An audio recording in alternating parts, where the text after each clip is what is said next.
आज हम बात करेंगे हाइपरटेंशन या हाई ब्लड प्रेशर पे। इसके लिए जो मेडिकल में वर्ड यूज किया जाता है वो हाइपरटेंशन है। And hypertension is divided into two types, primary and secondary.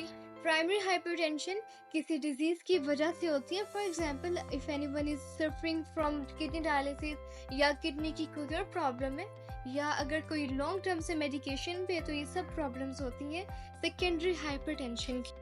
High blood pressure एक और टाइप का भी होता है जिसे प्राइमरी या इसेंशियल हाइपरटेंशन भी कहते हैं। इसी को इडियोपैथिक भी कहते हैं, लाइक अननोन इडियोपैथिक कॉज, जिसकी वजह नहीं पता।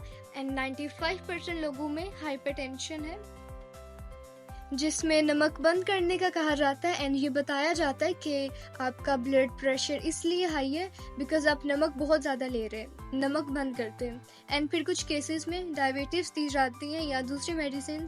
देन आ जाता है मेटाबॉलिक सिंड्रोम, जिसमें हाई ब्लड प्रेशर भी आता है, high cholesterol, high sugar, belly fat, insulin resistance, metabolic syndrome combination है इन सब चीज़ों का। एंड ये बहुत इंटरेस्टिंग है अगर आप सिर्फ इंसुलिन रेजिस्टेंस को पढ़ें तो। And you will be shocked कि हाई ब्लड प्रेशर इंसुलिन का एक साइड इफेक्ट है। लाइक हाई ब्लड प्रेशर का जो प्रॉब्लम है वो इंसुलिन रेजिस्टेंस की वजह से। जस्ट लाइक दैट, इसी तरह मेटाबॉलिक सिंड्रोम में सब चीज़ें इंसुलिन रेजिस्टेंस के सिम्टम्स हैं। बॉडी में इंसुलिन परी हुई है, बट इसे बहुत कंफ्यूजिंग कर दिया जाता है बिकॉज जब भी इस पे बात की जाती है तो इसमें इंसुलिन रेजिस्टेंस पे ज़्यादा इम्पोर्टेंस नहीं दी जाती। इसे सबसे लास्ट पे रखा जाता है और बताया जाता है कि ये एक सिम्टम है, बट रियलिटी ये है कि इंसुलिन रेजिस्टेंस ही इन सब डिजीज़ की वजह है। इसमें ब्लड प्रेशर भी आ जाता है बिकॉज इंसुलिन रेजिस्टेंस की वजह से बॉडी को एक बहुत बुरी प्रॉब्लम हो जाती है। वो ये है कि आर्टरीज सख्त हो जाती हैं, इससे एथेरोस्क्लेरोसिस भी कहते हैं। अब जब खून की नालियाँ सख्त हो जाती है तो डेफिनेटली ब्लड प्रेशर बढ़ेगा, बिकॉज ब्लड प्रेशर वो प्रेशर है जो खून की नालियों से टकराने से पैदा होता है। फॉर एग्जाम्पल, जब वाटर पाइप में कोई चीज़ आ जाती है या वो किसी भी प्रॉब्लम से सख्त हो जाता है तो उसके अंदर से वाटर प्रेशर से निकलता है। सो जस्ट लाइक दैट, जब इंसुलिन हाई होती है तो बॉडी में सोडियम रिटेंशन की वजह भी बनती है। बॉडी सोडियम को होल्ड कर लेती है। जब सोडियम इंक्रीज होती है तो पोटेशियम डिक्रीज हो जाती है। सो इन दोनों की रेशियोज इम्बैलेंस हो जाती हैं। इन दोनों का बैलेंस रहना बहुत इंपॉर्टेंट है। पोटेशियम की कमी हो जाती है तो ये हाई ब्लड प्रेशर की वजह बनती है, और ये सब आता है इंसुलिन रेजिस्टेंस से। सो आई डोंट थिंक सो आपका ज़्यादा नमक खाना आपके हाई ब्लड प्रेशर की वजह, ये पोटेशियम की कमी की वजह से होता है। बॉडी को पोटेशियम की कमी है बिकॉज हमारी बॉडी डेली 4700 मिलीग्राम पोटेशियम की नीड होती है।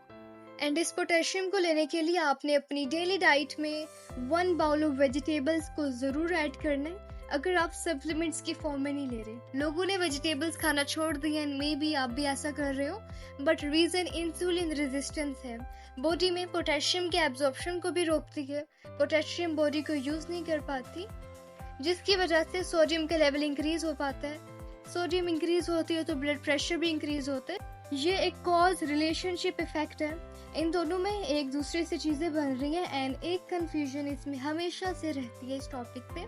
अब बात करते हैं इंसुलिन रेजिस्टेंस पे। ये बॉडी का डिफेंस मैकेनिज्म है। ये बॉडी में शुगर के लेवल को इंक्रीज होने की वजह से बढ़ता है। खाने में कार्बोहाइड्रेट्स को बॉडी में जाने के बाद ग्लूकोज में ट्रांसफॉर्म हो जाता है। This usually happens in small arteries, and फिर ये ग्लूकोज आर्टरीज में जब्स होकर ब्लड में आ जाते हैं। ब्लड में ग्लूकोज होने में पैनक्रियाज इंसुलिन ले लेते हैं। इंसुलिन फिर इस शुगर को निकाल कर सेल्स तक लेकर जाती है। यहाँ इस ग्लूकोज से एनर्जी बनती है और फिर बॉडी इस एनर्जी को यूज करती है। नाउ यहाँ इंसुलिन का काम ये है कि ये ब्लड में शुगर लेवल को इंक्रीज होने से स्टॉप करती है। लाइक 100 मिलीग्राम, इससे ज़्यादा नहीं होना चाहिए।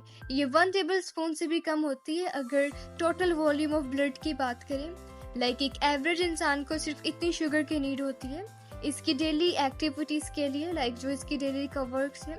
अब कोई ज़्यादा शुगर खा रहा है तो ये ज़रूरत से ज़्यादा खाना खा रहा है, तो एक्स्ट्रा शुगर को सेल इंसुलिन के पास लेके जाती है और फिर ये इनको रिजेक्ट कर देती है। एंड इन दिस कंडीशन इसे इंसुलिन रेजिस्टेंस कहते हैं। एक एवरेज इंसान पाकिस्तान में 14 टीस्पून्स खा लेते हैं। ये एवरेज है and in 1 year every single person 24 kg sugar अपनी बॉडी में ले रहे हैं। एंड इस तरह आप ज़्यादा इजीली अंडरस्टैंड कर पाएंगे कि बॉडी को इतनी ज़्यादा इंसुलिन की नीड नहीं है। अब क्वेश्चन ये पैदा होता है कि ऐसा क्यों है एंड क्यों बॉडी को इतना जोर लगाना पड़ता है ब्लड शुगर लेवल को 100 से नीचे रखने में। एंड ये सबसे ज़्यादा इम्पोर्टेंट पॉइंट है, ये इसलिए होता है बिकॉज एक लंबे अरसे तक ऐसा होता रहता है, बॉडी में लॉन्ग टर्म के लिए शुगर पड़ी रहती है, बॉडी ऑर्गन्स डैमेज होने लगते हैं। इसमें न्यूरोपैथिक्स है, नर्व्स के डैमेज होने को न्यूरोपैथिक्स कहते हैं, हाथों के नर्व्स, पाँव की नर्व्स, डायबिटीज़ जो कॉमन है, ऑप्टिक नर्व्स डैमेज होती है, आंखें खराब हो सकती हैं, लाइक आपकी जो विजन है वो जा सकती है, हार्ट डिजीजेस, डायबिटीज़।